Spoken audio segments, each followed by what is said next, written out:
You are now tuned in to the latest and the greatest. TP Way the Giant. It's your guy who was never lying. Sometimes defiant. See, I know and understand that you could have been anywhere else, but you're here with me. Let's go, let's go. Fee, 5, 4, 4. You know, it's a way of life, it's a lifestyle. It means we don't just talk like a giant, but we walk like a giant. You know, it's facts over feelings over here. This is where all the New York Giant soldiers congregate and have real conversations. Now let me make it clear. Viewer discretion is advised. The thoughts and opinions are not the thoughts and opinions of the New York Giants. Now before we kick this thing off, I need each and every one of you to make sure that you like this stream. And if you're new to this experience, especially if you are a New York Giant soldier, you gotta subscribe. Subscribe. Subscribe. Subscribe. Come on, man. Now, grab your favorite snack. Grab your favorite drink. And if you smoke, we'll go ahead and smoke something from it. And we about to kick this thing off. One more major announcement that I cannot afford to let you sleep is that if you visit the description of this video, then go ahead and do yourself a favor and cop some merch. Official like a referee's whistle. That's how we give it up. Now without further ado, I said without further ado, let's get this shit started.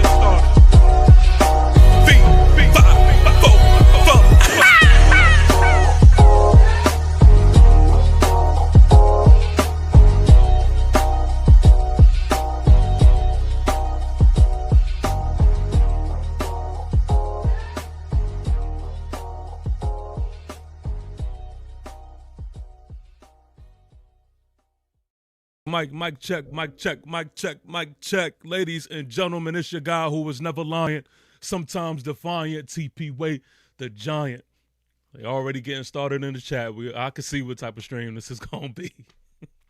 I could already see what type of stream this is going to be. Listen, man, let me just get this stuff out the way. This is my first time doing a vertical thing, so I'm not sure how it is viewing on your phone, your TV, or whatever it is that you're watching this from. But it is an option. If you pick the right setting, you will be able to view it the regular way as well. But don't let that distract you and deteriorate you from this conversation tonight. Now, this conversation that we're going to have tonight, it was important for me to have because there was a lot of things being said that I felt like were inaccurate. And there was a lot of things and narratives being spread around. And I'm not even just talking about from Viking Nation. I'm talking about from Giant Nation as well, that I want to see if I can clear up. And I think the best way I can do that is not just from the perspective of my own, but bringing your guys in here, man, your family members, you know, your Viking cousins, and also your Giant brothers in here. Now, I don't know the way this is going to go, but if I was a betting man, I would say that it's going to be one of those ones. It's going to be one of those ones. So please make sure that you like this stream. Please make sure that you stay engaged in the comments. And please make sure that you don't only subscribe to myself, but you subscribe to each and every one of these gentlemen, man, that I'm about to bring on stage, man. So first, I have to bring in my Giant brother, of course, man. I have to bring in my Giant brother, Big Dash. Big Dash is in the building, man. How you feeling, man? I'm feeling good, man. I'm feeling all right. I'm Yes. feeling as good as I could feel as how I'm feeling right now. Yeah. You already know what it is. Yeah. Humble pie. Humble pie. That's it. Humble pie. Yeah. Humble pie. That's a fact. Yeah. That is a fact. Yeah. You know, I was saying yesterday that even though we kind of knew this was going to, happen, and Yeah. the expectations were very low, it still gets to me, yo. Like, Absolutely. like Absolutely. you can never get used to the trash that we've seen, man. And when people ask the question, what is there to talk about? And first of all, look, we always gonna be around the clock. You saw that. You saw that too. Yeah. Saw that. Yeah. Of course. Okay. But I saw that. We can never get used to this, man. And this is not our standard. This is not our standard on either side. But we're gonna get into that. Also, we have my man Zoe too, man, and he's already been on bullshit since after the game. Let me bring him up on stage, man. Sweet potatoes, though. Sweet potatoes, though. Sweet potato. Okay. That's what it is. That's the humble pie, sweet potato. Yeah, he's the main one that I really want to talk to, because he's been saying some things, man. He knows how to get under my skin too, so he's one of the main ones. He's been saying some things that I do want to check, and then of course, you already know, man. We got to bring my guy Rap. We got to bring Rap up here as well, man. Yo, Rap. What's good, bro? Easy tonight. All right, keep it easy. Yeah, man. We chilling tonight, man. We're gonna talk about this game. Hey, a little 16-13. Ain't nothing serious. Now I know D Woods is gonna be in here sometime tonight as well. He said 33 minutes. Okay, that's what he said. Okay. Now, that was a joke. That was a joke. Yeah, I just caught on to what you said. He 33 minutes out. All right. So look, I do want to start there, man. I want to start there. Let's not even waste too much more of our time here, man. The thing that I want to address when it comes to, we're going to talk about, unfortunately, we're going to talk about a few quarterbacks and quarterback situation overall, but I want to start on this side of things, man, and I want to speak about Jackson Dart. Of course, y'all already, hear the jokes and all that and all this other shit, but I want to talk from a football mind. Like, of course, you look at the stats and you're going to say, oh, Jackson Dart was this, Jackson Dart was that.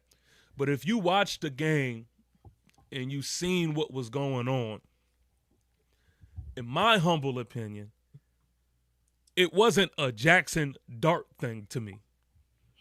To me, it was more of a Brian Flores putting a belt to Kafka thing. And so I get it. I already know y'all gonna come up here. Y'all gonna, say your 33 jokes and things like that. But that is how I viewed it. I don't think Jackson Dart was given much of a chance to do much of anything. I'm not saying that he was necessarily perfect, but I don't think he was. We coached a good game offensively at all, and I don't think he was given an opportunity to be Jackson Dart. So that's my thing. I'll let y'all go. All right. You want to go first, Zoe, or what you want to do? I ain't gonna lie, man. Listen. Speechless.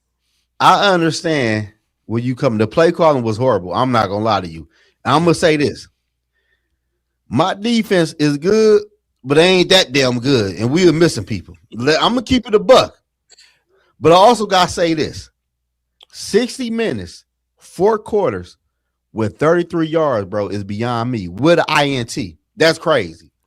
Yeah. But see, even when you say that, it's like everyone's going to throw in the INT. But what really happened in that INT? That's like me really crediting J.J. McCarthy for his. Yeah. That wasn't really his mistake. It bounced off his hands. It did. I give you that. You see what I'm saying?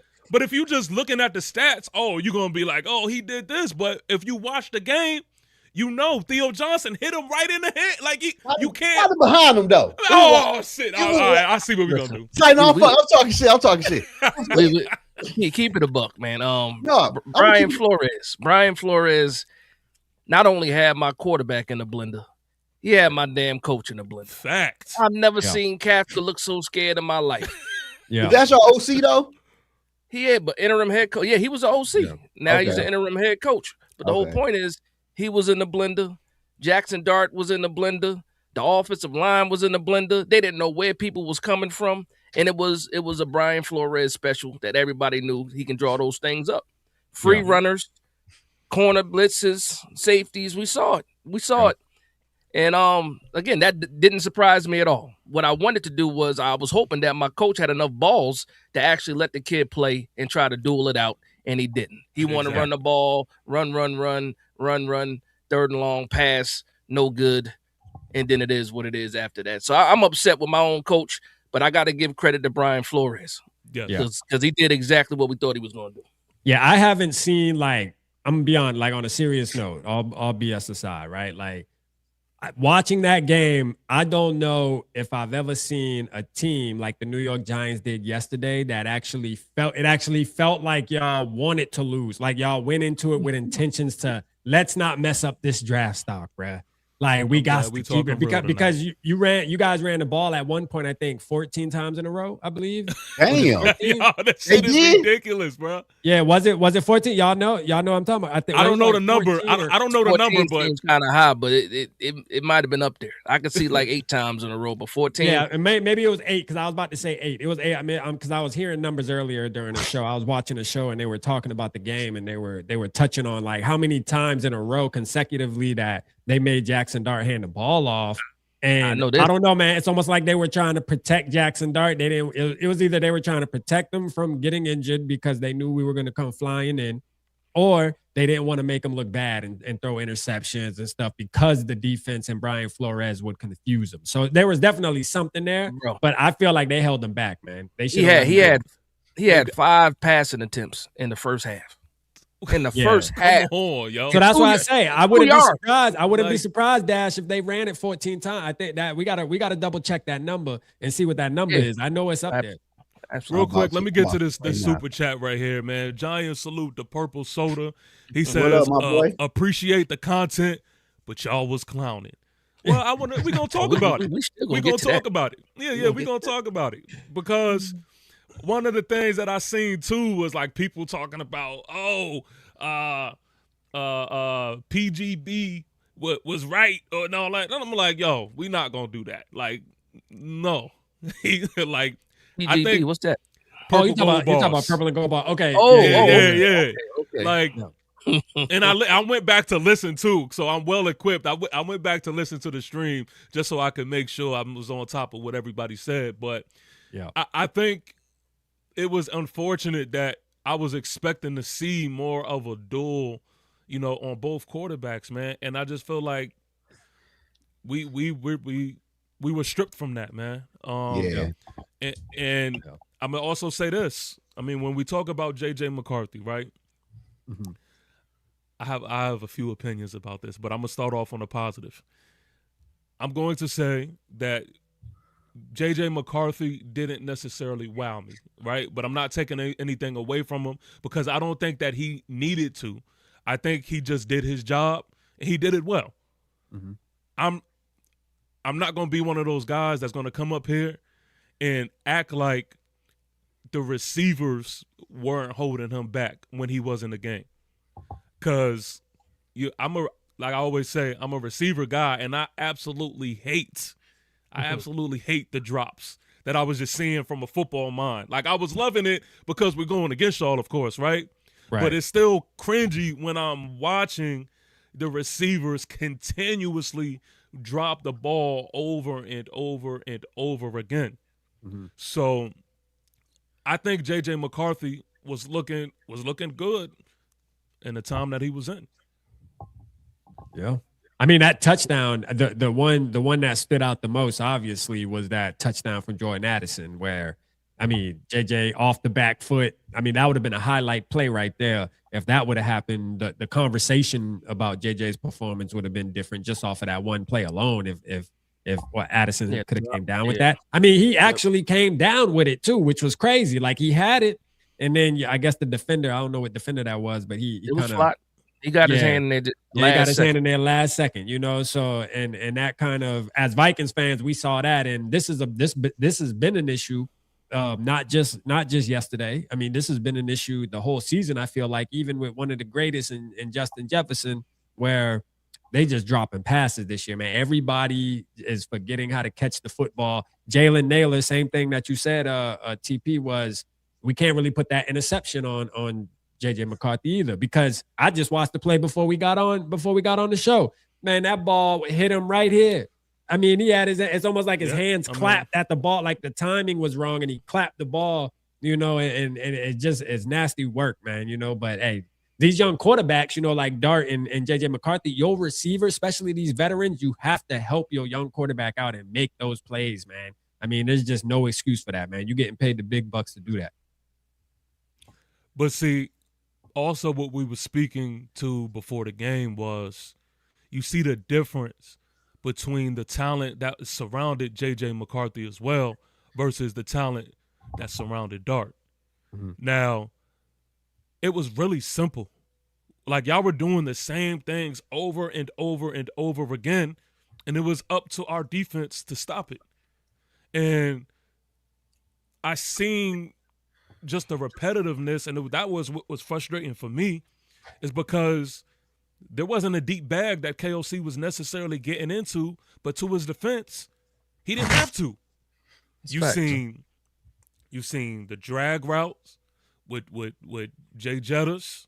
Mm-hmm. You've seen those out routes, and you ran the ball. And here and there was a couple screens. But that's pretty much the gist of what I seen from your offense.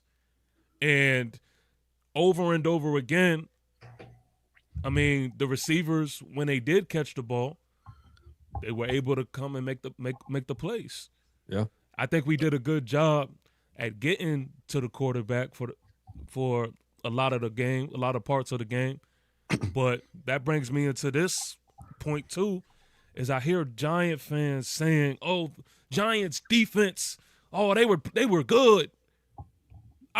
Maybe we was watching two different games. Wait, hold. So I'm like, okay. I'm like, yeah, just because, and this is Giant fans, please hear me when I say this.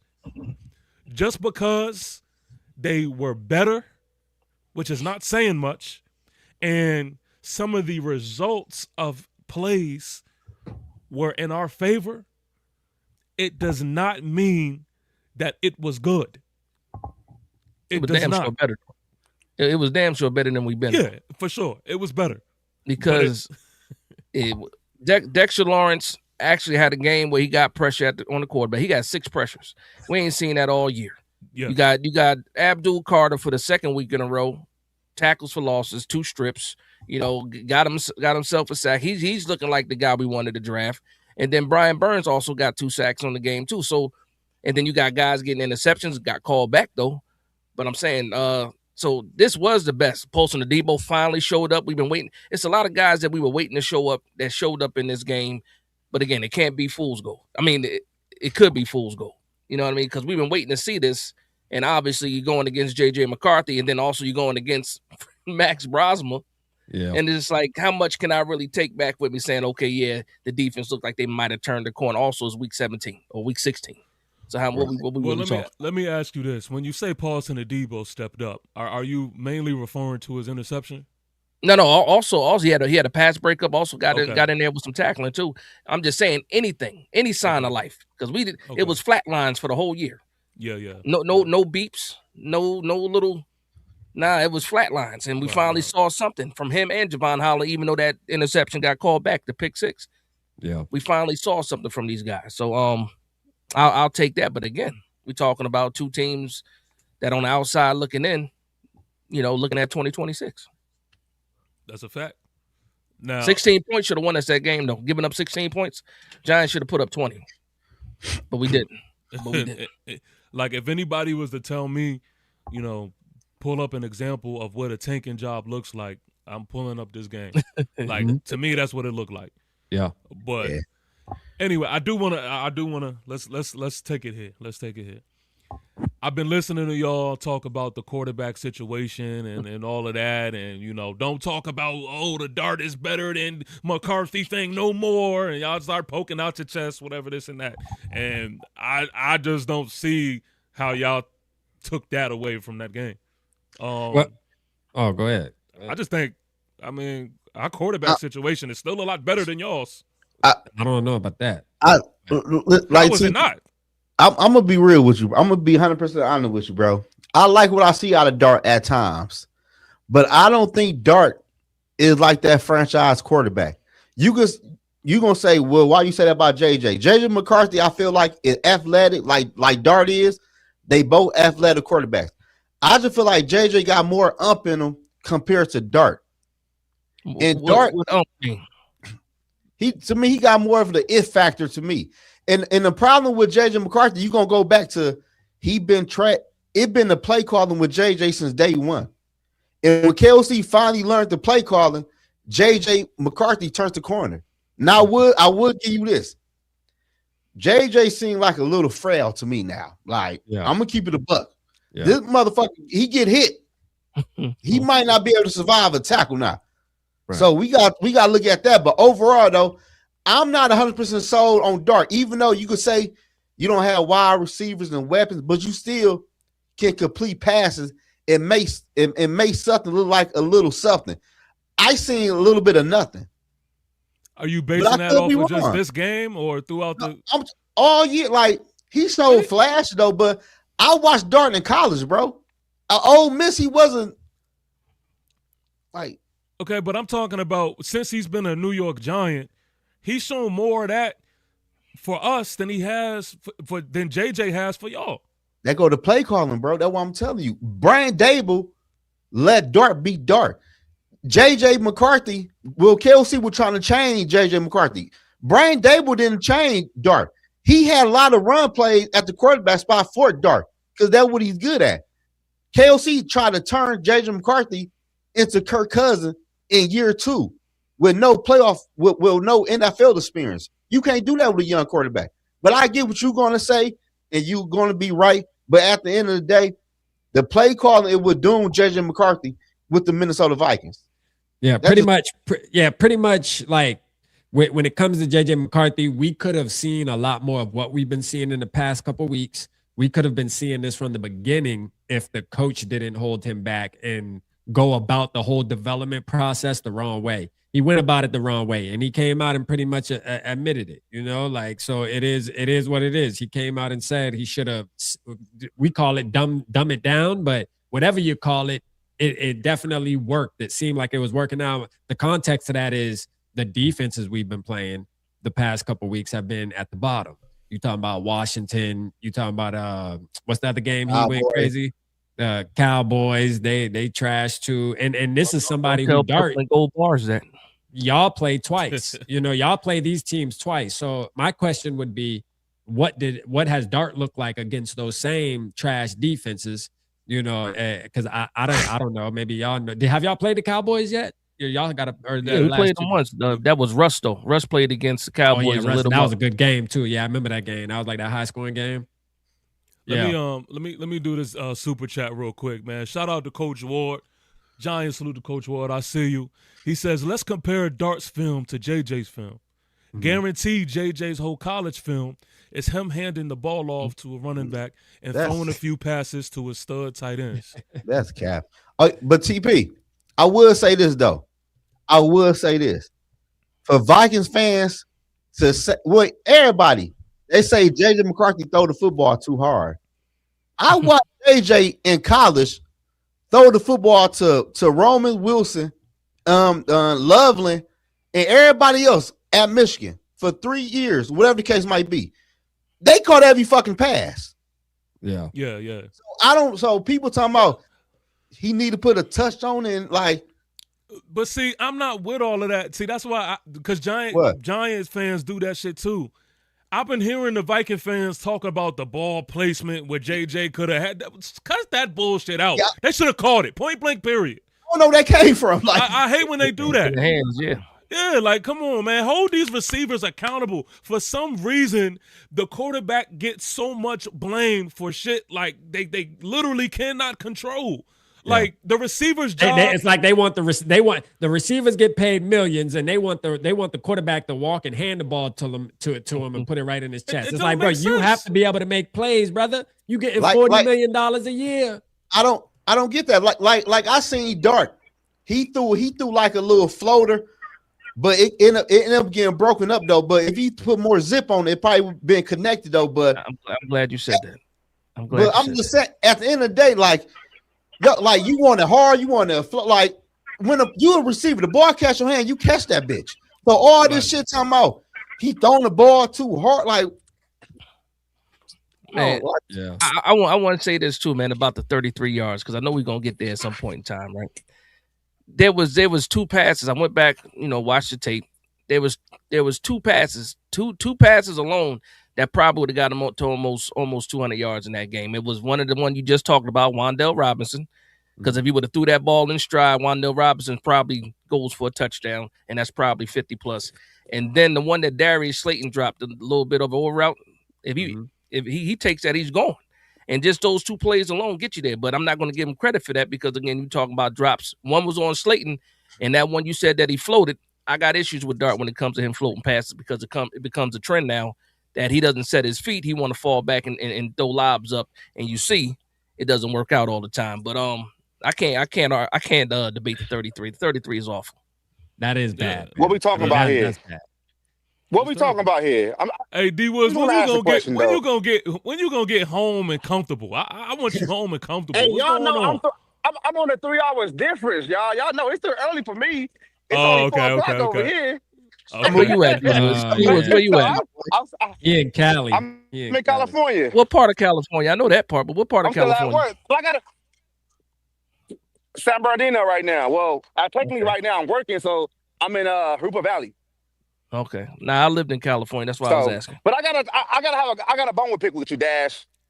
Yeah.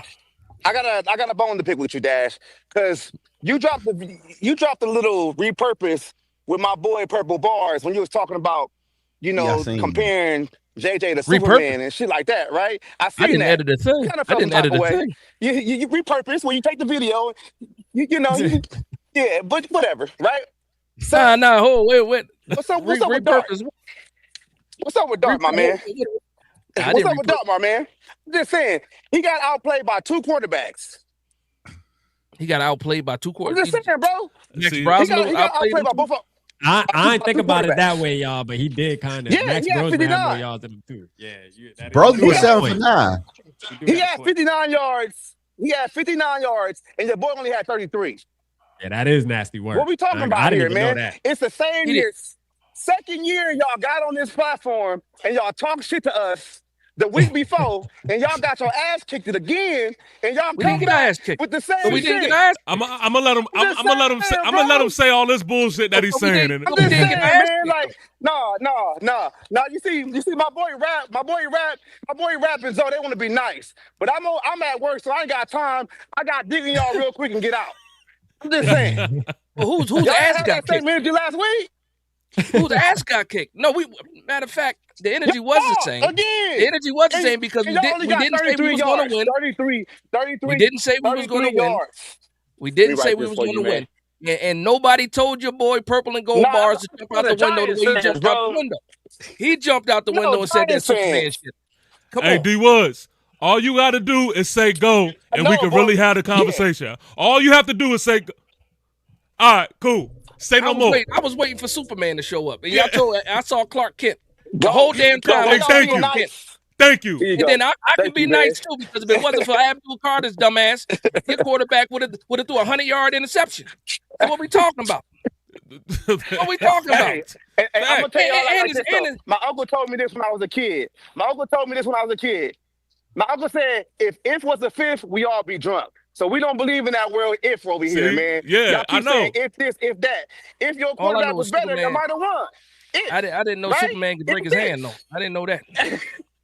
I ain't no Superman. We're gonna get to that. We're gonna get to that. I'm not saying McCarthy's Superman. I know you're not. Yeah, I'm not saying McCarthy's Superman, but I'm saying though, the way your quarterback look, I don't even think he's a hero at all. He okay. So why? So I don't get that. How do you watch that game? How do you watch that game and you wanna put it on a quarterback? How do you watch what we watch the same game? Hey, Dash, look, what's crazy is I asked him after the game. When my quarterback was sticking it up. Look, I asked him after the game. I said this. Was sticking it up. I said this. I think the timing off. So I'm going to the timing off every time so you look, try to talk. I asked him this. I said, look, if JJ was on our side of the ball, what would JJ would have done so much different? And they all would have said, what, got hurt? So, like, let's be real. I mean, I get it. It's cute. Brian Flores, man. Brian Flores. I seen Brian Flores do that. Maybe not 33 yards, but I seen him do that to veteran quarterbacks. And we said that before the game. What Brian Flores was going to do. And when they asked us, do you think y'all winning? We said, nah. To y'all faces, we told y'all we didn't think we was going to win. And y'all was acting like y'all was about to put belt to ass. But also, he just said we got our ass kicked, and it was a 3-point game. Come on, a 3-point game. And that 3-point game came in, it was a swing. Just think about it, right? He throws that interception that got called back, right? That takes seven points off the board for the Giants, and then you end up seeing that man Gritty in the end zone on a record touch. So what we talking about here? I feel you, man. It could have easily been 16-13 the other way. Facts. But we're going to give you all the credit for the win. But don't say y'all didn't put belt to ass. No, you right, though, but... We didn't put belt to ass. We didn't put belt to ass. We didn't, though, but... No, we did. I'm going to be 100% honest, D Woods again. He did it again. D Woods coming in hot. He came in hot. Yeah, he came in hot. We was having a regular... I just want to tell it like it is. Listen, we was having a cool, calm, collective conversation about the football game. You know, D Woods had to come in and, turn it up a notch. It is what it is. You know what I'm saying? My boy had to come in and turn it up a notch. I respect it, though. Hey, I respect it. Is my sound quality better now? Is it better now? It's a little choppy for me. It's a little choppy on my end. Y'all hear what I'm saying? Man, D-Wood, you on the way to the crib? Are you on the way to the crib? Inland Empire right now. Nah, I ain't gonna be home from that. I ain't gonna be there in the next 2 hours, man. Oh, okay. For real. But I got a spot where I know I can get back where I can get on the Wi-Fi. Cool. Yeah, do that, because it's just chopping up. It's chopping a little bit where you at. Nah, the chat is on fire too. Yeah. just add him back when he come back in. I'm gonna add D Woods. I'm gonna add him back when he gets right. But okay, so listen, and that's really just, I just want to tell it like it is. Like, I get it. It sounds good and it's cutesy. It's like whatever. But my thing is, we didn't open up the playbook at all, and we didn't give really the opportunity for Jackson Dart to come back and win that game. We didn't give him the opportunity for him to do what he does best. Like, y'all seen it just like I seen it. We just closed the book. I got a question for the Viking fans, right? When the New York Giants got the ball down 3 and it was 2 minutes left in the game and we were still trying to run the damn ball, y'all ain't think that shit was funny? Y'all ain't sit here and say, what the hell is going on here? Fact. Trying to run the ball. It was 2 minutes and 33 seconds left on the clock. We down 3 in the fourth quarter, and they still trying to run the ball. Yeah, I mean, the thing is, it says a lot about the trust that your coach has with Jackson Dart. I mean, honestly, you down 2 minutes in the game. Do you trust? You obviously don't trust your young quarterback. Tell me how soft Mike Kafka is, because at the end of the day, the one touch. At the end of the day, is this, right? If you're down, any team, if you're down with 2 minutes left in the fourth quarter, you're pretty much doing a hurry-up offense. Right. You're not even huddling up. You're trying to put as much pressure on the defense to get these guys tired to make plays downfield, and we sitting here running back dives, stretch plays, and we're not getting anything. So my whole if it wasn't for the defense, for sure, we wouldn't even have a touchdown if it wasn't for the defense. Like this whole thing was just crazy to me. How Mike Kafka, and to your point, you said it's about the trust of Jackson Dart. No, It's about how scared he was of Brian Flores to me. Fact. He was getting outdueled in every way. It was somebody playing chess for somebody playing Connect Force. Yep. And Brian Flores, it just shows you the different levels of coaching. And Brian Flores, but if they would have put Jackson Dart in a situation where they said, all right, we're going to drop you back 30 times this game. We're going to drop you back 25 times this game. It could have got nasty for Jackson Dart, though. I got a counter to that, right? As aggressive as you guys were, why did it take a whole half for us to run a screen one time? We didn't run our first screen to the third quarter, and it actually worked for a couple of yards. And you tell me the whole time, like, I didn't even coach. I didn't coach football. I played a little bit. I didn't coach football. But what do? When the defense is aggressive, you try to use that aggressiveness against them. And we didn't even do that until the third quarter. And I'm sitting here like, either Kafka is just flat out afraid, because I think he does trust Dart to a certain extent. But even if you are scared, you got to give your guy a chance. Because you out here at the end of the year anyway. You're coaching for another team that you could possibly be a positional coach. Yeah. Right now, the way Kafka's looking, he might have to go all the way back to college. Well, I think even for Vikings fans watching that game, that you guys obviously have an issue with an offensive play caller and a head coach. Like, there's obviously an issue there. So, I mean, I get that. Yeah. But, hey, somebody said, shout out Tyson in the chat, though, because he got a point, man. Hey, look at, man, there should have been 7 more on that board. You know that. You know what I mean? Same here. That's what I'm saying. Yeah, but see, this is my thing too, because people who were at the game, and me, I was watching the all 22 all day today. Yeah, I was looking at the receivers down the field, and them dudes were not open at all. Now, when you say them dudes, you talking about Vikings or Giants? No, I'm talking about on the Giants side of things. Oh, okay. Like, your defense was cooking. Like we wasn't making it difficult. And another I'm watching the linebackers. They knew, everybody in the stadium knew when it was going to be a run. Like, they knew. At some point, they just stopped doing their reads. They stopped doing, like, they just knew, all right, this what type of game is going to be. They run it. Yeah. And so they just start going. And I'm like, yeah. And even in that first drive, you see us. Yeah, we was running the ball. It was looking well. But you got to keep them on their toes. Throw a play action in there, here and there. Like, I mean, come on. And you clearly seen that this was just, we were getting out-coached by a long mile. Yeah. But go ahead. Well, my fault. Go ahead, Zone. No, you right. I just got to say this about the Vikings defense. I seen something came across my phone. This was the 6 games in a row since 1988. The Viking defense ain't allowed a passing touchdown. Mm-hmm. Wow. Yeah. Woo! That's crazy. I want to say this too. 13 attempts. I want to say this because Wan'Dale Robinson, I felt like he had his mismatch. I think if we would have kept targeting Brian Murphy over there, that's his name.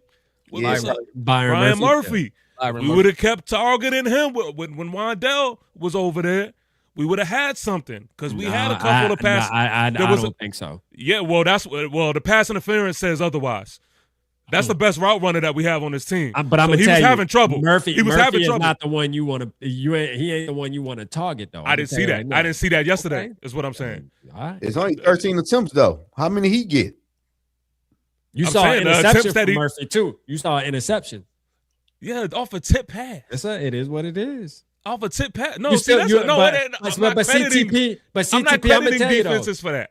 Why not? I ain't crediting mine. Why not? You got to be in position. You know how hard it is to be you when that's knowing knowing your role. You got to be in position on top of having the reaction time for those tip passes. Like, hey, that's a skill, bro. That take a skill. Okay, so let me ask you this: if you're evaluating your defense, right? Yeah, and of course you'll take it, right? Of course you're not. You'll give him some type of points because you're right. He was there at the right place. I guess you could say I wouldn't even say the right place. The luck was just on his side, but. Are you going to factor in when you're evaluating a defense a guy who jumps a route and picks the ball off versus a guy who got burnt and the receiver cuffs up the ball and catches a pick? Are those the same evaluations that you're having? on both plays? Well, my thing is, I feel like if you get burnt, you ain't gonna be in position to really get that interception, in my opinion, unless it bounces backwards. I guess if you're running, saying, you never know when the ball is in the air. But I'm gonna tell you, we had a player like this, and it's Cameron Bynum, who's on the Colts now. That he's a safety, and that was my thing with him. It was hard to evaluate him, right? Because he was bad in coverage, but he always was in the right spot at the right time as far as causing an interception. Like he was just one of those players where you're like, damn, like I just don't know how to really feel about him. It's like he's good, he's not good, I don't know, but he is making plays. And when you go watch the tape on him, you like, yo, hey, you got to call it something, right? Whether it's film study that he's doing, putting in the extra work, being in the right place. I mean, shit, man. To me, I think you still have to credit these defenders even when they get a pick off a tip drill, man. Hey, TP, you know that. You a wide receiver guy. You know we do a tip drill. I can't give it to him. You know why? Because y'all completed 1,000 out routes, and then the one out route, only reason why he got the pick was because of a drop. Like I can't credit that. I'm sorry. I could give you like, yay, it happened, right? I could love the moment, but it's like when I'm evaluating this defense, I can't say, oh, Paulson and Debo. That was a great pick by Debo, though, to have that awareness right there and have to stay in bounds. It went right into his hands. I mean, but it's still, to me, I still think there's something about the play that still has to be made there, though, in my opinion. Because everybody don't do it. And I get it. You got to be first, like you said. You got to be in the position to make that play, even if it's lucky. Right. Where was it opportunity? Where opportunity meets something is whatever luck means. But I'm still giving a Debo, obviously heads up play, but that wasn't the most impressive play from a Debo to me. Again, it was a breakup prior to that too that I liked. Again, I think the main thing was the pressure, the constant relentless pressure on Dart. I think Brian Flores went in there. He had a game plan and executed the game plan. Because we already know what the weakness is. He doesn't have the most experience. This is a rookie quarterback. He threw some things at Dart that Dart has not seen before, and that's what makes me the most upset about Mike Caffrey, because you shy away from letting him pass the ball for what? We're not going to the playoffs. Let this kid play. Let this kid. It's about his development now. So if he's facing a defense that's going to give you all that, even the lining up, the blocking assignments, making sure your linemen are right. All this stuff is learning opportunities for a game like this, because we won't even see Minnesota again next year, because we done seen each other 3 straight years, right? It's been 3 straight years, something like that. Yeah, I think so. I think, was it 3 or 2? I think it's only back to back. In 2020, we didn't see each other in 2023. That's right, and then 24 and 25.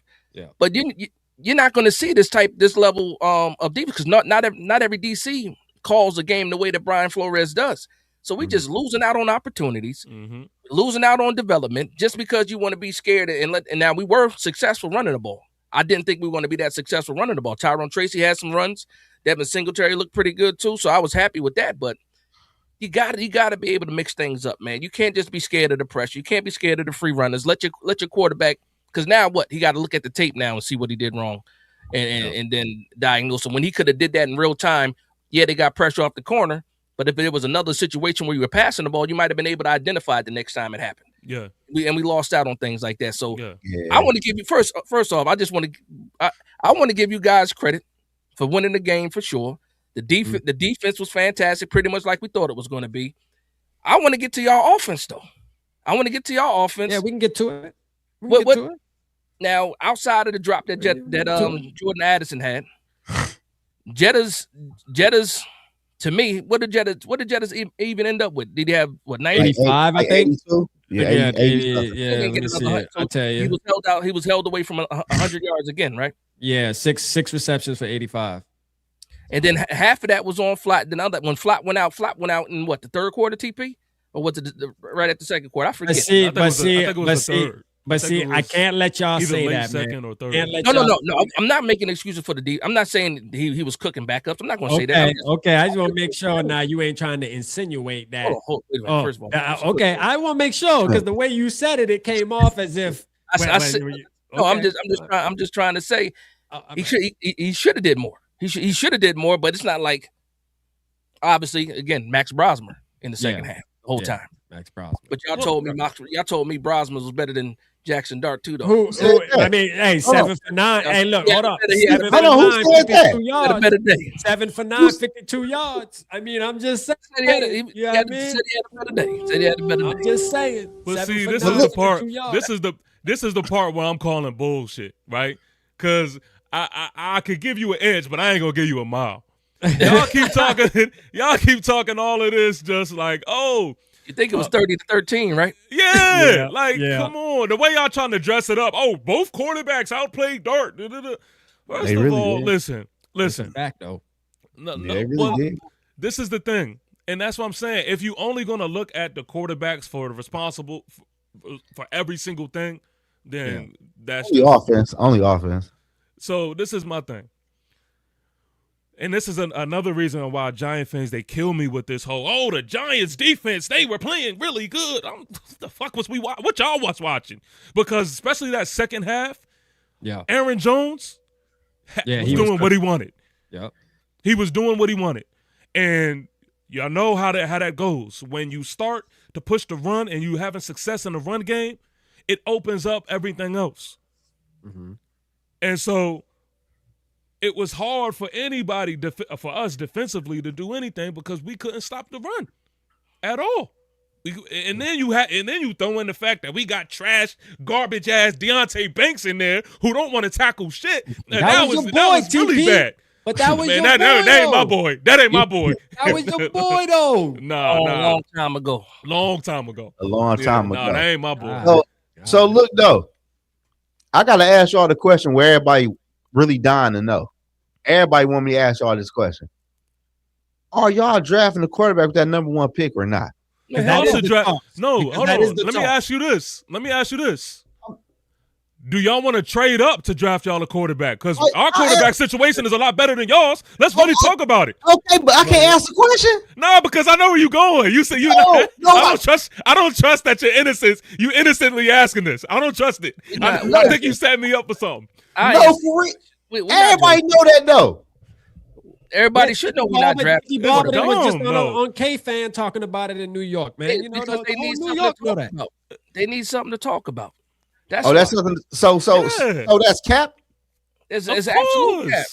So it's just talking. It's just talking pundit. That's it. They just hold talk. on, man. For half the season, they thought this guy was going to be offensive rookie of the year for half the season.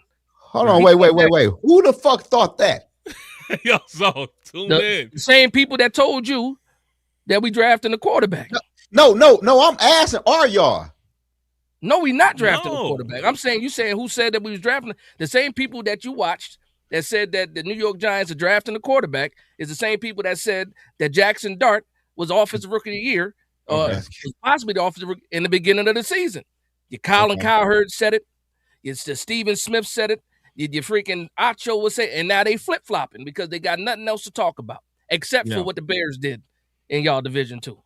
And that's it. Y'all better get familiar what Dart was doing versus these other teams prior to what y'all just seen. Every other loss. I mean, look, when I look at Dart, right, like just from a number standpoint, I mean, he really isn't going crazy though. If you think about it, like, it ain't nothing crazy about it. I mean, he's there. Crazy with Wandale Robinson. I get that. Don't be a numbers guy. That's just gonna lead you. No, listen, I'm the furthest away from a numbers guy, to be honest with you. But now that we having a conversation, I mean, I figured I'll pull it up. Why not? I mean, we here. You know what I'm saying? We here. We talking about it. Yeah, I mean, I see a couple. Most of his games, he get a touchdown. That's it. One touchdown. That's it. He ain't doing nothing too crazy. Like he regular.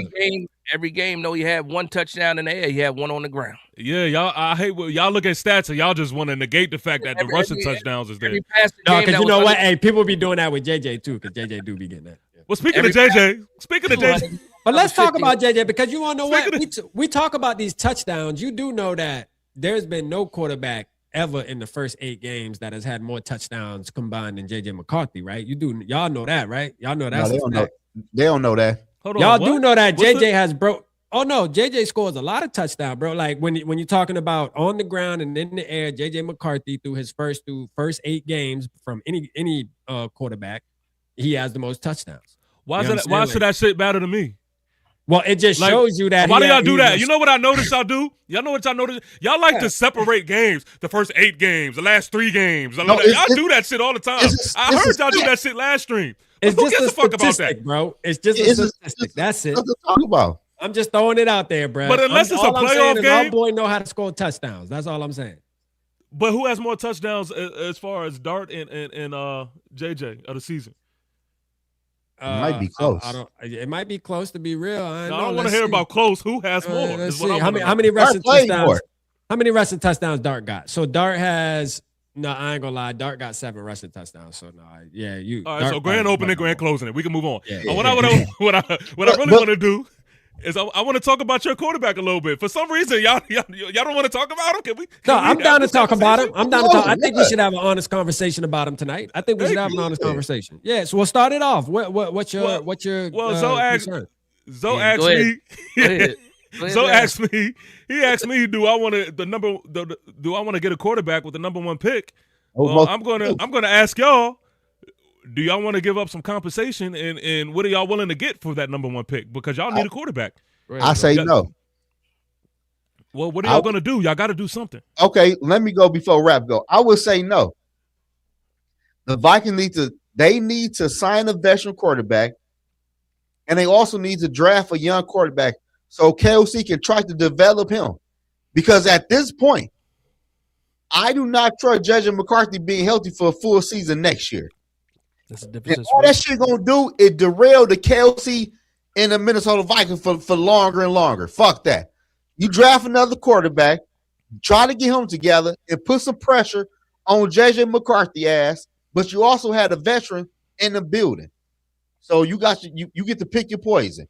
If JJ acts crazy like he is this year, you throw in that veteran until that other rookie is ready to play and see what you have. But me personally, I can't put all my trust in JJ McCarthy right now. I just can't do it.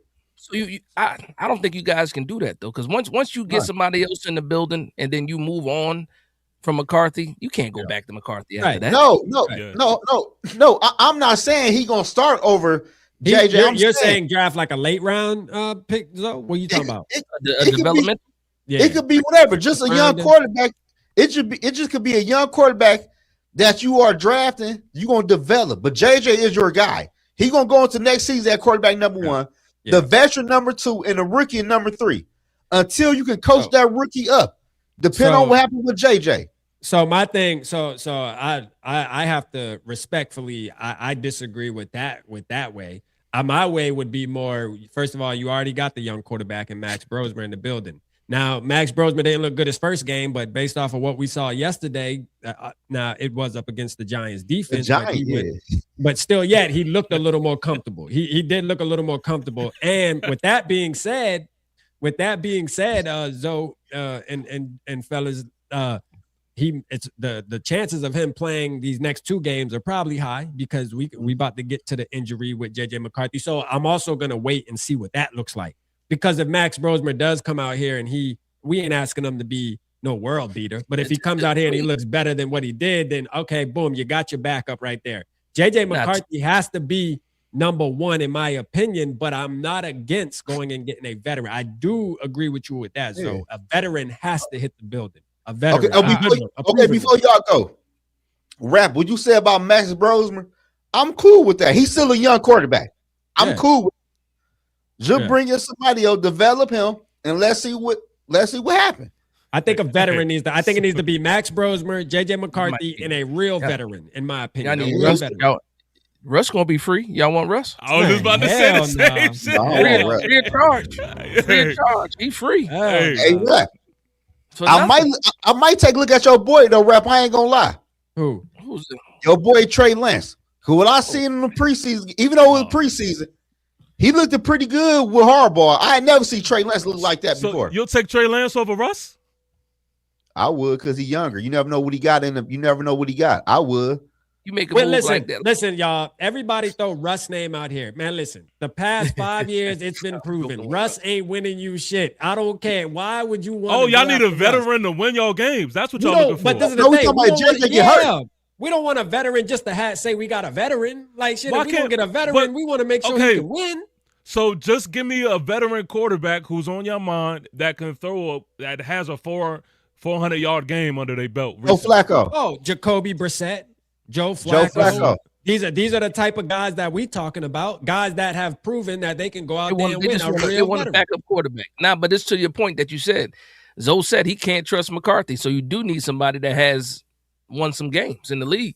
So if it is, I like that name, Andy Dalton. Like those are the type of guys. Andy Dalton. Listen, those are the type of guys. Well, you know what? They can. He may work with y'all though. You know what it is? So they're not expecting the guy to have to play. They're just saying we got some insurance. But that's where y'all are wrong. That's where y'all are wrong. As long as JJ McCarthy, that's the $500 deductible. But think about this, y'all. This is exactly what happened when we brought Sam Darnold in the building. Everybody thought, oh, it's Sam Darnold. Ain't nothing going. But be careful, because if KOC gets his hand on a Gardner Minshew, because where we're at right now, we're at this crossroad, right? Hold on, TP. I know you want to spit, but look, we're at this crossroad right now when it comes to everybody from the outside talking about how KOC's this QB whisperer and he knows how to develop quarterbacks. Well, Vikings Nation, we see it a little different. We believe that it's not the young quarterbacks that he's good with. It's the quarterbacks that are veterans that has showed some promise, that once he gets them in the building, he can up their game to another level. And Sam Darnold was a test of that. Joshua Dobbs was a test of that. Kirk Cousins was a test of that. So it seems like he has to get a quarterback that already has some experience. The rookie thing, so far, not so good. Hey, somebody in your division. And your division Who? Malik Willis. Yeah, Malik Willis. We got Vikings Nation been talking about him today. They've been talking about him today, but the Packers going to keep him if they smart. I think so. But Rep, your boy Mitchell tore his ACL the other day, man. Mitchell Trubisky. Yeah, that was another name I was thinking about too. What's the name? Gardner Mitchell. Oh, Gardner Mitchell. Yeah, he's out. Okay. He got hurt. Yeah, he's done too. I thought you said Mitch, like, because Mitchell, speaking of Mitchell Trubisky is another quarterback that I would say, he was sitting behind Josh Allen for the past couple years. When he was on the Bears, I mean, shit, he used to kill us. So I just think about if KOC gets a hand on that type of quarterback, and it's not to bring him in here to start, but at least we know, like, if JJ does go down, which what we've been seeing, it seems like he's gonna go down a lot. We can't be looking at a UDFA to come in. We need to have somebody who can at least win us a game or two and keep us in the hunt. I like Brissett. I like Flacco. Okay. I like Flacco. I think y'all talking about all of these ifs. Like, the way I'm viewing y'all quarterback situation is y'all so need who you somebody. Want us to get, TP? No. Listen. I'm saying y'all need somebody. I'm being dead ass, though. I'm being dead ass. Listen, I think y'all need to bring in somebody that is for sure going to be in. Not like if JJ gets hurt, because he's going to get hurt. Like that's what we seeing from him. So I think y'all need to get somebody who was more concrete or who's going to be in there who y'all going to rely on. Because right now, y'all keep talking about Dart being injury prone and blue 10 and all that cute shit that y'all was talking about pre-show. Yeah, my boy. Nobody's more injury prone than JJ McCarthy. Don't talk too soon now. Y'all play and I can't. And you know what? I'm just saying right now. I'm just saying right now what we know. And you know what, fellas? I have no pushback to that, because that is the absolute truth and that's the absolute facts, right? And I've been on record, one of the biggest JJ supporters on YouTube when it comes to covering Vikings. My boy Zoe too, right? And we stand on the front line for 9. But the truth is, I even talked about this in the post game.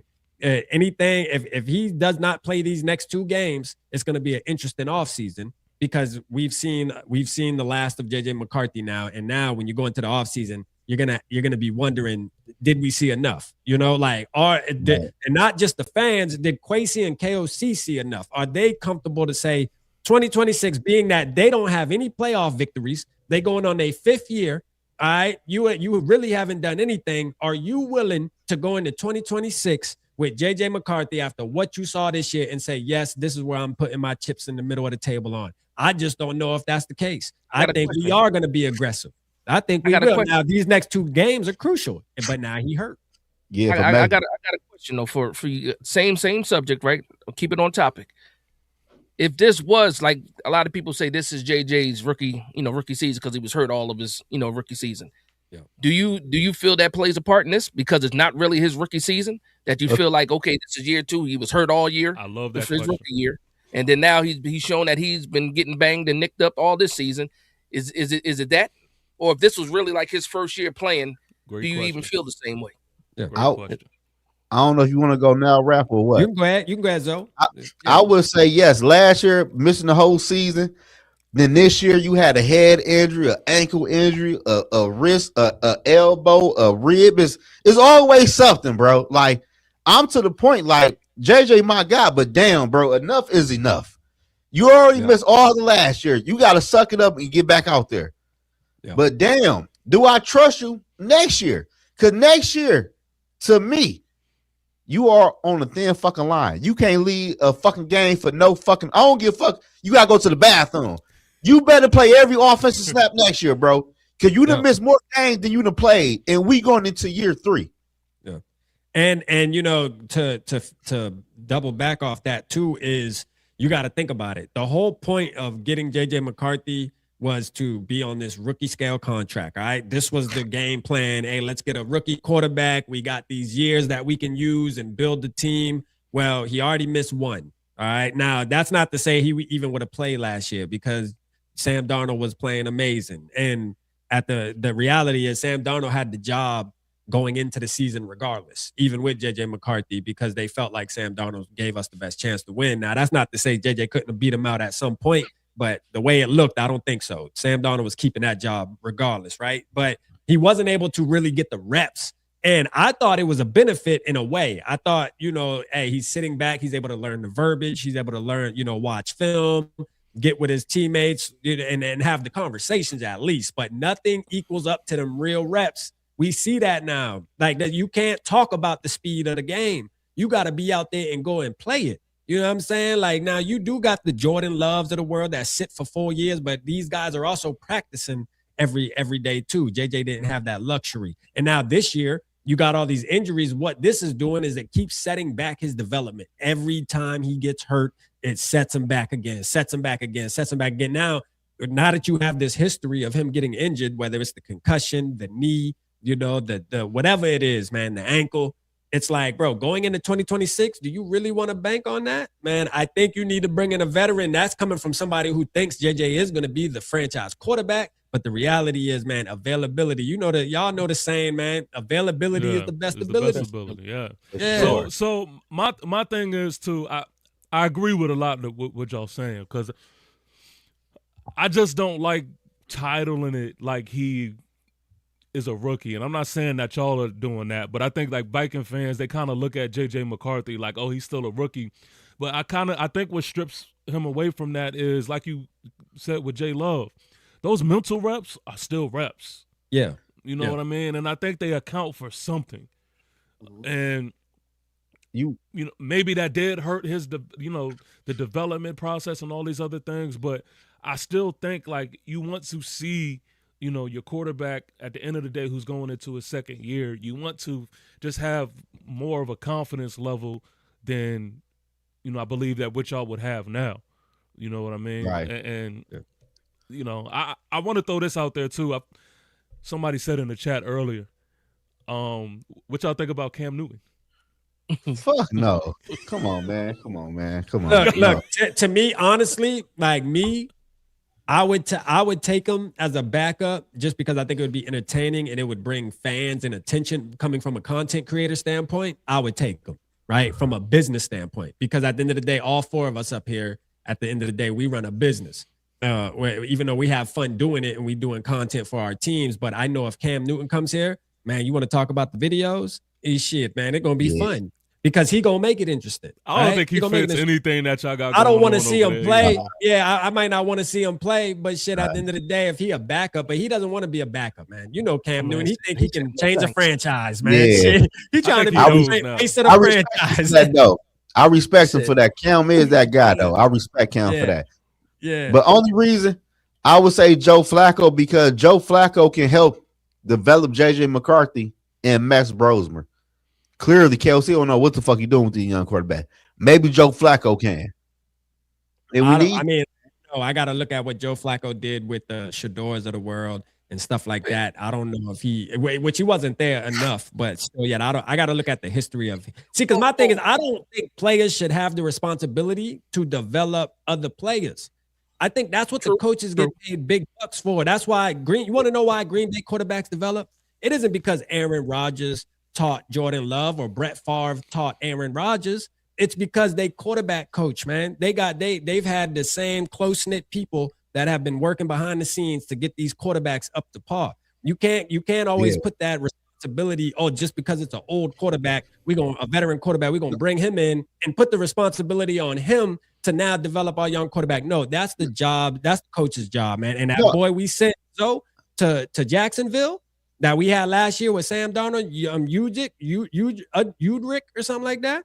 Shit, they talking highly about him now because look what he's doing with Trevor Lawrence. Trevor Lawrence is having one of the best seasons that he's had. We talk about Josh McCown. Who you talking about? His name Udrick or something like that, man. Drop it in the chat. Y'all know I'm talking about. Talking about a coach? Yeah, quarterback. Yeah, but now he's the quarterback coach, but we let him walk out the door to go to Jacksonville, and now you see what he's doing with Trevor. Now, last year, I feel like he was the main piece of why we saw Sam Darnold play as well as he did. So what about McCown then? What McCown doing? I think Josh McCown overrated, man. We hyped him up for no reason, man. To be honest, we hyped him up. I like him as a guy. I like how he talked, but man, he talked good as a bitch. That's it. That's it. See, I thought he might have been one of those guys that could possibly be on somebody's radar as an offensive coordinator at some point in time. Hell, I got a Bryce Young. Yeah. No, you're right. But Rap, my whole thing with Joe Flacco is you right about coaching need to develop. You right about that though. You get paid to develop players. But Joe Flacco, I feel like it'd be like that older brother. Like, hey, bro, you doing this wrong, bro. You don't see that safety biting down. But is he that though? I don't know if his personality screams that to me though. But Shedeur Sanders speak highly of him. Yeah, Shedeur did. Yeah. He gonna speak highly of everybody though. I think Shedeur. He don't speak highly of Dylan Gabriel.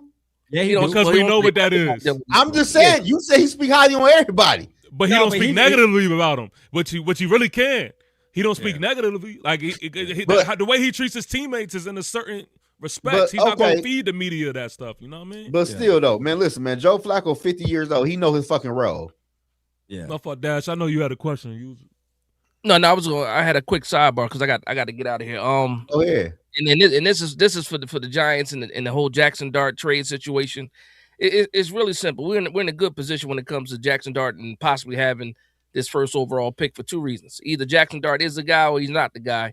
But if we're able to trade if we're able to trade the draft pick, right, and get a boatload of picks, especially one in 2027, if Jackson Dart shows you in 2026 that he is not the guy, then you got draft capital to move on to 2027. Relax on Jackson Dart right now. Again, look what he's dealing with. Look who he's throwing to. And then think about next year what it might look like when you get Malik Neighbors back, when you get Cam Scatterable back. Because if we're going to be honest, he only had Malik Neighbors for 20 snaps. 2 games? It was 1 game? 20 snaps. 20 snaps. That's it. 20 snaps they played together. So and then it was the Scatterable Dart show. And then after Scatterable went down, they want to talk about Brian Dable, this, that. No, when Scatterable went down, a lot of that juice left the building because you had a threat of a running back that other teams respected. Yeah. They don't respect Tyrone Tracy the same way they was respecting Scatterable, even though Tyrone Tracy is being serviceable. So a lot of this stuff plays into that role of why Jackson Dart has looked the way that he's looked outside of Kafka being a punk at the end of the day too, and being out coached. But there's a few different reasons why Dart looked like that. And I saw somebody else said that if they wanted to start a franchise and they had to pick between Dart and JJ McCarthy, they choose with Dart. Okay. So TP and Dad, before you get out here, let me ask you this though. Yeah. You know, with the number 1 overall pick, you could change your franchise. Either y'all can do the Bears route, or you can get your guy. Y'all are 100% sure Jackson Dart is your franchise quarterback. Over the options that are in this draft, hell yeah, he's better than Mendoza, and I don't think Mendoza's better than Dante Moore if we're gonna be honest. But it is what it is. Moore not coming up though, huh? Moore ain't coming up. You think he's gonna go back? He already said he was. Okay, so if that's the case, you talk about Mendoza and Ty Simpson. Yeah, no, I'm good with Dart. I'm good with Dart. I take my chances in that 2027 class if it don't work out in 2026 with Dart. I feel you on that one though. I agree. Yeah, I think like a lot of times people, especially in the state that we are in now, man, but I see it all over the place. I see it even with Dallas, with Dak. All it takes is that one game.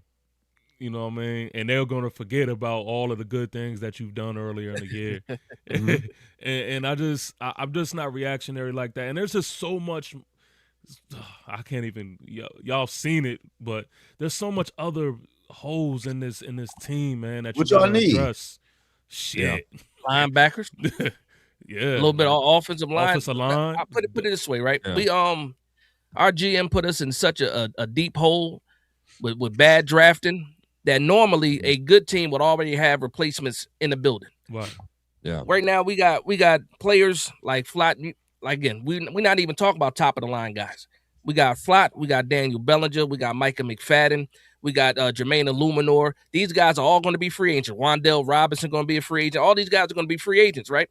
And you don't want to pay top of the line money for these guys. Just think about the names that I'm talking about. You put yourself in a. I don't know who the fuck they is. Exactly. You can replace these guys if you already have players on the roster. So we're in such a hole right now with depth. Like we're top heavy. We got some quality starters, but everything after that is weak. So that's the position that we're in. So we need as many draft picks as we can get. If we can hold on to this number 1 pick overall in the Toilet Bowl next week against the Raiders, then we're talking about possibly being able to change the franchise with just trading away that 1 pick. And maybe we put Kayvon Thibodeau might be on the market too, though. Who y'all play Sunday? The Raiders. Yeah. The Toilet Bowl. Which is 2 teams that's gonna pretty much try to lose because y'all battling for that. I think y'all beat the Raiders. That's gonna be an ugly game. The Raiders beat that. Now I think we could beat the Raiders too, but the way they ran that ball, I don't know. Y'all know I've been trying to lead the charge of you play every game to win. Nah, I will say. I will say. You ready to lose now? I ain't gonna say that. I won't admit it. Not gonna say it out loud. I ain't gonna say that. No, you wouldn't be upset. You wouldn't be upset if they take that. I'm gonna feel some type of way if we choose to win this game after coming off a Viking game that we could have won, after coming off a Washington game. Like, you know what I mean? Yeah, that's what it was. I do want to say, because I know, Dash, you mentioned that you got to get up out of here, man. Listen. Make the Giants great again. You see it. Make the Giants great. Make the Giants great. No, them hats fire. Listen, unfortunately, this hat is prevalent. Hey, I get to sell a lot more because we still mad. So we good. We good. Now I appreciate it, man. We ain't finished, man. I know we don't play each other next year, but some kind of way we gotta wrap again next year. And I'll say this too, Dash. If you make a purple one, bro, I'll wear it on just some trolling shit, but I'll support it, man. You put a purple one, get a custom purple one, man. I got you. I send that money, man. You know what I'm saying? Get a purple one, I'll wear it. You know what I mean? And we go from there. Purple because and yellow. I want y'all to be great. I want y'all to be great again too, so y'all can be some competition next time we do a show. You know, I'm sick of you'll be so sad. Shit. Like I want to make it interesting. You know what I'm saying? Way to kick me on the way out. Way to kick me on the way out. Nah, much love to y'all, man. Y'all have a good night. Yes, sir. Later. Hey man, y'all please make sure if you haven't already, man, y'all go over to Big Dash, man, and make sure that he a cool dude. Yeah, shout out Dash, man.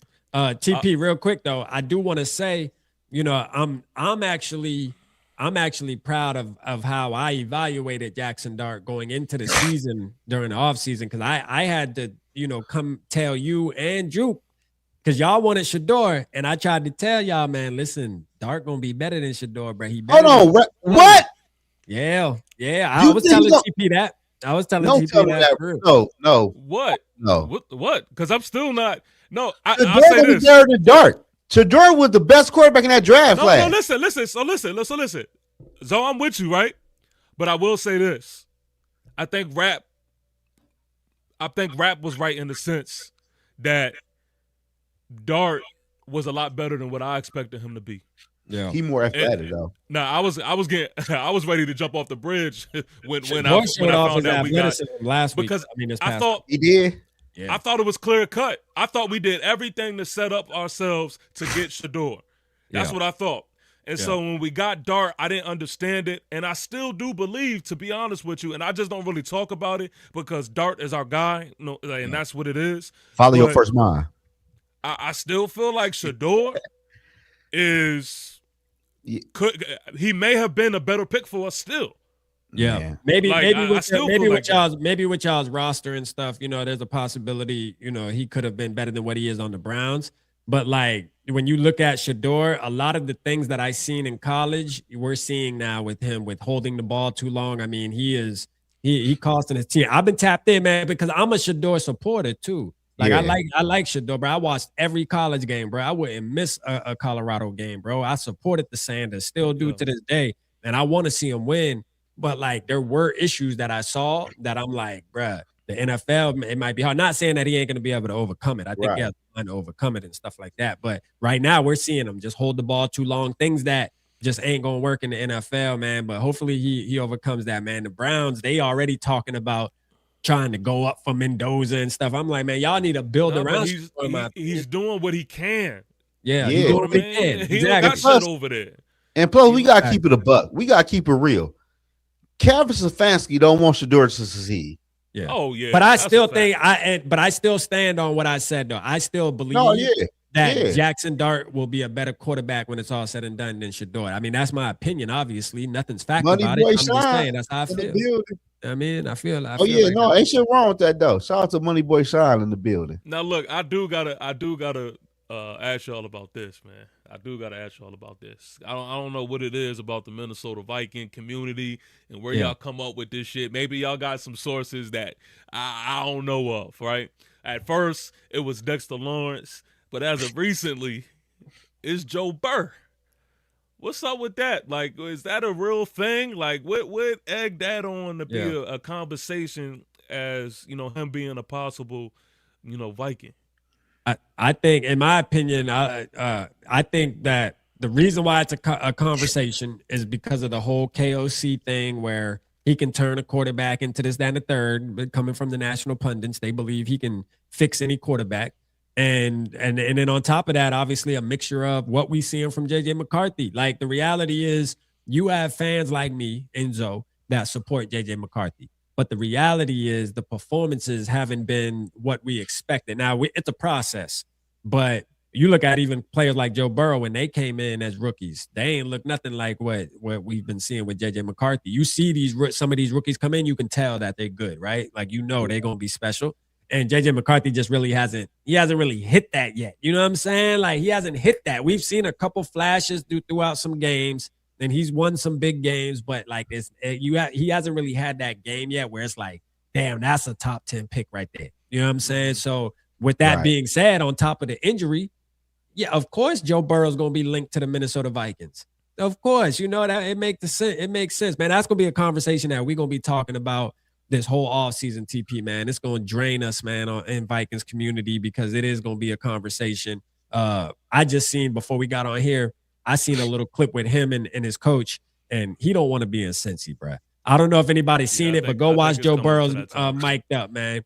He was cussing out the coach over there, man, talking about the offensive line jumping off. I mean, this dude is miserable over there in Cincy, bro. His last game is in a couple weeks with Cincy, bro.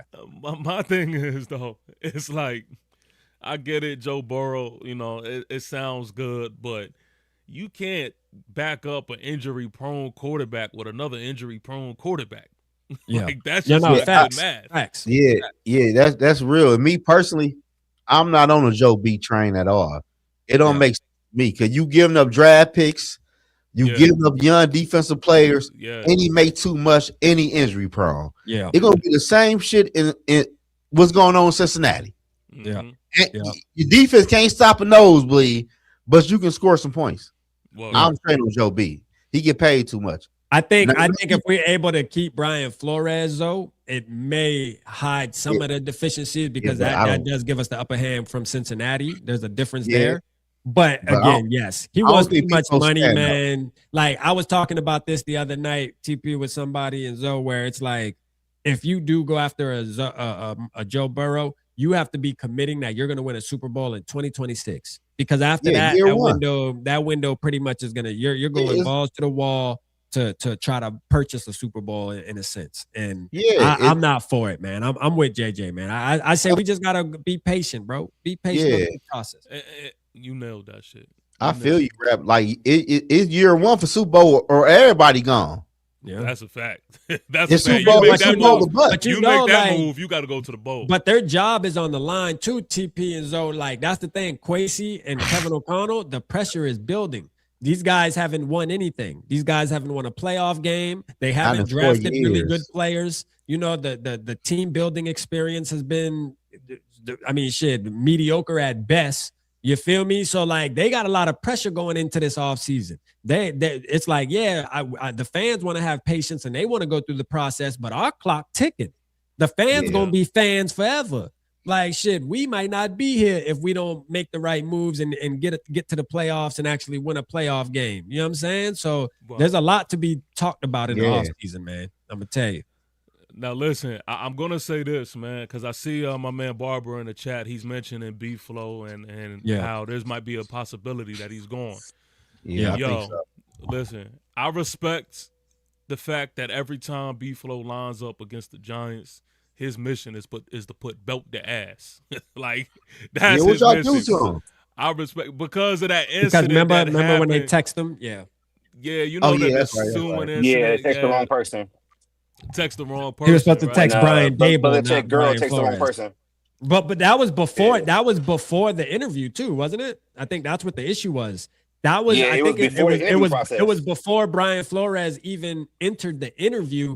He what's the coach? The Patriots. Belichick already texted him congratulations and shit. Yeah. You know what I mean? Yep. And so I think first of all, I can only respect that, right? But I also think that if they were to, in some world, if they were to get past that, right? Because I'm in the belief that, like Dash says all the time, money talks. And if there was just some way that we was able to make it happen, I would be more than satisfied. I would be more than satisfied because that's who I want as our next head coach candidate, as a defensive mind, and somebody who's hungry, right? Because I think that's exactly what B-Flow is. But yo, D Woods, you good? Yeah, I'm good. You can hear me better now, man. Yeah, it's just delayed as a motherfucker. It's like 20 seconds delayed. Yeah, we can hear you. Real quick, TP, I want to ask you, how do you feel about Joe Burrow? Because I mean, shit, you don't act like he ain't on the table for you guys either. Why? You know what I'm saying? Why? That's why I say our QB situation is a lot better than y'all's, because it may be better, but is it good enough? It may be. You could say it's better, but is it Joe Burrow better? Great question. I'm glad you worded it like that, because this is the thing, and this is how I view the quarterback position. The quarterbacks are extremely important. I'm not going to take away from that, but I also feel like people overvalue the quarterback position so fucking much. Yeah, like we have Jackson Dart, and we have, I believe, the best, or if not the best, one of the best backup quarterbacks in football, and Jameis Winston. Like, we got something going there. And so I'm good with that. If a coach can't take that, build around that, build around Scatterbo, build around Malik, build around that to, get us into the trajectory that we're trying to get to, then you ain't a good fucking coach. Man. Like, I don't think you need this perfect quarterback to be, because you could always nitpick the quarterback. You could always, do that. But I don't think you need this perfect quarterback for you to be good. Yeah. But if you look around the league, TP, though, most teams that win, I mean, look at the quarterbacks that win. I know there's outliers, like the people always want to bring up Trent Dilferts and shit from years ago. But I mean, if you're looking at the recent history, think about the quarterbacks that actually win Super Bowls in the past. We'll say 10 years. Right, and that's what I'm saying. I feel like Dart can fit in that mold. I can't. Okay. It's too early to jump out the window and say all of these extreme things. But as far as how I sit now and what I've seen from Dart so far, I'm ready to ride. Like, I just feel like you can't always be thinking there is much better. And sometimes you got to just say, you know what? This dude right here, he's good enough. Like, you could always do that. I see Dallas, they doing that with Dak, right? Like, they talking about, Dak is Dak. And I'm like, yo, what more do the man got to fucking do? Yeah, no, fact. Like, but listen, listen, let's keep it a buck, bro. You been talking nonsense, bro. Let's keep it a buck. Talk to me. Yo, GM hired Brian Dable. So why do we think he about to get the next hire right? Bro, I'm still counting on the fact that he's gone at the end of the season. Why he not gone yet? What difference do it fucking make? I can't answer that. They might let him finish out the season. But yeah, that's what reason though? You rather let the head coach finish out than the GM. Your job is done. Well, bro, you got to think. I can't make sense of. Well, go ahead, TP. Yeah, go ahead. No, I'm saying I can't make sense of that. But the only thing that I could really think of is that maybe he wasn't trying to do as much in one sitting, in one time. Like, it's a lot to do to fire your GM, your head coach, your DC, all in a really like the middle of the a little bit more than the middle of the season. Like, that's a lot. That is. So I'm just thinking maybe he's trying to wait to the end of the season. Okay. Somebody definitely going at the end of the season for sure. So I think he's gone. So let's play devil advocate. What if he not gone? Well, me or I don't know anybody else that's a Giants fan would be happy with that shit. Yeah. I just don't know. I don't know. Like, I'm really counting on the fact that him and everybody that's damn near here is out of here. Yeah, I'm not taking our interim DC serious. I'm not taking Kafka serious. Like Kafka, he fucked Kafka, up. Yeah, this last one, like that shit, that he killed me with this last shit. Like, I think there was a conversation to be had as far as him being an OC, but after this last stretch, I'm not. Scare money don't win money. Fact. Yeah. I think and to touch on real quick too with the quarterback whole thing we've been talking about. I think the truth is with the Giants and the Vikings, I think we in pretty similar situations as far as the quarterback development process goes. We actually both have two young quarterbacks that aren't really A-list type draft picks, in my opinion. Like they didn't come out and they're not like wowing and looking like, oh, this dude's going to be generational. I think as the fan bases, both of us, we have to sit back and really go through this process and go through this journey because it's not going to happen overnight. These are two players that I feel like it's going to take time for both Dart and for JJ McCarthy. It's obviously going to take time to get them to that level to where you really want to see them, and just like but then I also think about, look at what you call it? Drake May. Look at Drake May, bro, from 1 year. You know what I'm saying? 1 year difference. This dude, and all it took was a coach.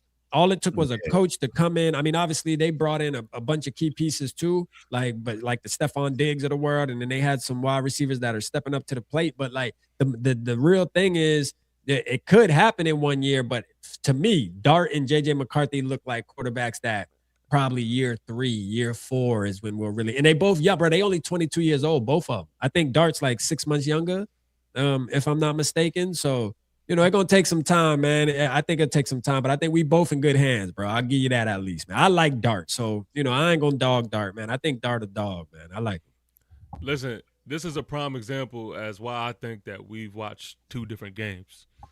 Shout out to my guy, Barber Fade Up, man. You my guy. Yeah. You my guy. Yeah. But you just said y'all coach should have not stopped running the ball yesterday. Yeah. I feel like we watched 2 different games because that motherfucker did not stop running that ball. Yeah. he ran that shit to the fucking ground. He ran that motherfucker to the ground for real.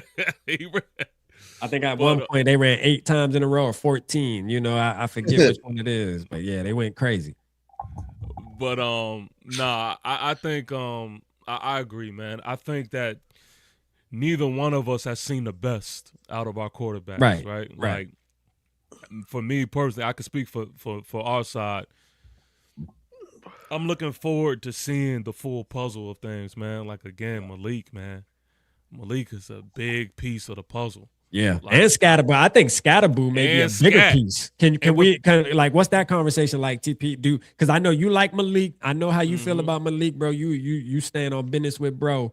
But to me, when it comes to Jackson Dart, this is morale and everything included here. When Scatterboo's out there, I think Scatterboo might be a bigger piece than Malik, in my opinion, as far as Jackson Dart's performance, because he feeds off of that energy, bro. Like, Scatterboo just got that energy that just is like, bro, you gonna go out here today and you gonna be a dog. You know what I'm saying? So. Sure. But see, the thing is, what people don't understand about Scat, it's not just Scat. What I'm looking forward to is seeing Scat and Tyrone Tracy Jr. Like, I'm a big fan of the combo running backs, that 1-2 punch. Like you see what the Bears is doing with Monangai and Swift. You see what the Lions is doing with Montgomery and Gibbs. You know, even Washington, they got a couple backs that they, you know, I want to see that. I want to see, you know, first you sour, then you sweet type shit. Like, if we could get see what that looking like, cook that up. That's why adding depth to this offensive line is huge, because you know, we could put that together, we good. I ain't gonna lie, TP. Like, I like Cam Scott. I like him coming out of college. But I can say this though. Y'all might not like to take. But I said this shit before it happened. I'm mad I didn't do a video about the shit. Dog run too fucking physical for me, bro. I like the game. I know that shit sound weird, but I get what you're saying. Yeah, you know, like, he really want contact on every fucking run. Yeah. He don't shy away from hitting somebody, bro. I'm like, which may do him a disservice, you know, in the NFL, and which he might, like, obviously not the type of injury he had recently, because that's a freak injury what he had this year. But like, he may get a lot of banged up shoulders and shit, and where he's out for, you know, a week here, a week there, if he keeps trying to run like that, man. He need to be a little smarter. But he a physical player, bro. I like him. I'm gonna be real with you. I was wrong with him coming out of college, bro. I didn't like him coming out of college. I didn't like him coming out of college. Oh, I like him coming out of college. My vision with him in college, I thought he was a little too slow to be a number one running back. And I thought the way he was, you know, stiff arming and doing all that extra shit, I was like, that shit ain't working in the NFL, bro. Like, man, that was my look. Yo, I was. Hey, what was that Viking running back name? Oh, I always talk about Cam all the time, and they compared him to Matt Alasada. I forgot his name. It was some shit like that. You know what I'm talking about, though, Rap? Yeah. Yo, I honestly, I was a fan of Cam Scatterbo in college. Like, when we was going through that draft process, I was hoping that we was gonna get him. Yeah. And the big reason. You said what? What round did he go? Third. Was it third? And the thing is, what people don't realize about Scat is he could do something in the passing game as well. I like him. You know what I mean? I like him though. But I know exactly what you're saying, Zoe, because I kind of had, you know, my concerns. And the crazy shit is his injury had nothing to do with that. You know what I mean? But how did he get hurt? He I think he stepped on somebody's like foot or some shit like that, and this was like after the play or something. Like, I thought he got tackled. Oh, he snapped his leg. His leg snapped, didn't it? I seen that. Snapped. Yeah. But that's that on that, man. Listen, I see y'all in the chat, man. Shout out to each and every one of you, man, that's rocking with us for the night, man. Definitely. Y'all know I always say this. You know, Viking fans is fam. Y'all like my cousins. You know what I mean? So definitely New York Giants salute to each and every one of you, man. Please take the time to like this stream, comment, keep commenting, doing all that good stuff, and keep showing love, man, to not just myself, man, but for all of us, because we putting in that work, you know, and it's special when you going and a lot of these podcasts that you looking at and a lot of these people that is towards the end of the season and you have no, you know, real reason to continue to watch this team because it's over with. Pay attention to who's putting in that work when nobody else is. Because I know over here in the Giants world, there's a couple podcasts that's faded out that ain't been putting out. They done. You know what I mean? They done hung the cleats up. They hung it up. You know what I mean? And then when we shine again, they gonna be, hey, gonna pop back out. You know what I mean? So it's free, man. Just subscribe. You know what I mean? Show love. And before we get on out of here, man, I wanna make sure, man, y'all say y'all closing words. You know what I mean? And please let everybody know, you know, where they can subscribe to you at. I appreciate everybody in the chat who watched the live stream. Shout out to Rap for sure. Shout out to TP and Dash and the rest of y'all bring me on y'all channel to talk about the Vikings and the Giants, man. Subscribe to my YouTube channel. I'm on all major platforms. In the Zone Sports, ZOE dash with an N Sports, and I'm on all major platforms. Man, I drop content all year round, damn near every day, and I go live on a regular. So, like TP said, man, subscribe to the channel. It go a long way, and it's free. Subscribe to everybody's channel, man. It don't cost you not a penny. That's a fact. That's a fact, man. Shout out everybody in the building for sure, man. Hey, TP-Zo, man. I appreciate y'all having me on tonight. This was, I feel like we made up for the other day when we tried to do the preview show. Not that it was a bad show, but it didn't go as planned. You know, let's just say that, right? And I think tonight was a lot better conversation, a little cleaner. We was able to really sit back and evaluate what we saw and things like that. So appreciate you having me on, bro. Like it's bittersweet because I know you about to go on your journey in life, TP, and man. hopefully, you know, and when you should by next year though, season, you should be like back in the mix and stuff like that, right? You'd be going for where you going? As soon so for those who don't know, man, I put it out there when I did my vlog, man. I'm going into the military, the Army to be exact. Appreciate it, bro. Appreciate it. And so I'm gonna be away just for a little bit. January 20th is my ship date. Yeah. You know, I'm gonna be away just for a little bit, and I know that shit kills me. I ain't gonna lie, cause I'm not used to being away from Giant News. Yeah, you addicted to it now. Yeah, word, man. Like it's funny because you be away for like a week or something like that, which seems small to everybody else. But we know, like as content creators, like that shit feel like a long. It feel like you letting yourself down. Yeah, it feel like you letting your people you know down. What I mean? Yeah. So this is gonna be a challenge, but you know the best thing that y'all could do to help me, man, is not forgetting about me, man. Keeping me updated. Keeping me updated, you know what I mean? If you gotta send me a comment on my post, if you gotta like whatever it is, man, just that will do a lot for me for sure. But as soon as I get a little settled, y'all already know it's back on and popping. It's back. Yeah, man. So you know, with that being said, man, you know, unfortunately, this is probably the last show with us with TP for a minute. This ain't the last show ever, but it's the last show for a little while he gonna get himself together, man, and we gonna be supporting you from the distance. You know what I mean? Yes, and I can't wait to link up with you next year, bro. During the season, I think it's gonna be one for the books because not only will we talk football, but we'll be able to hear how your journey went and shit, man. I look forward to hearing about that. You know what I'm saying?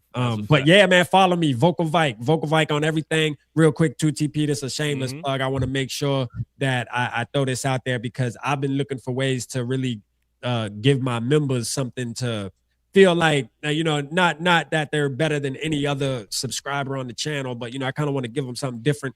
And I finally figured out how to do that. So if you are a member on my channel, Vocal Vike, our first live is going to be this week. And I got something special. It's going to be fun. Trust me. I've been like plotting on this for a minute, bro, because I feel like if people go out their way to be a member of your channel, I feel like you have to deliver something just because they support you above and beyond. You know what I mean? They go the extra mile to support you and show that they really rocking with you. So with that being said, I want to make sure I deliver on my end, man, because I feel like I've been letting the peoples down with that. So Purple Gang, man, just know this week right here, if you aren't a member, go to my channel, hit the membership, join the membership, because this week right here, we getting lit, baby. It's going to be Thursday night, man. Tap in. Let's go. Yes, sir. Look, I'm in there for sure, Let's man. Go. Look, New York Giants, salute to you all. We will holla at y'all. And like I always say, man, until I holla at y'all, fee fi, fo fum, peace. If I don't do nothing, I'ma ball and provide. Wifey said the only side piece she support is the piece on my side. Yeah. Everything gonna be fine. Rooting for her while she battling a bag for my time. They say Virginia's for lovers, yeah, they lovers of crime. It's hate here like lovers of crime.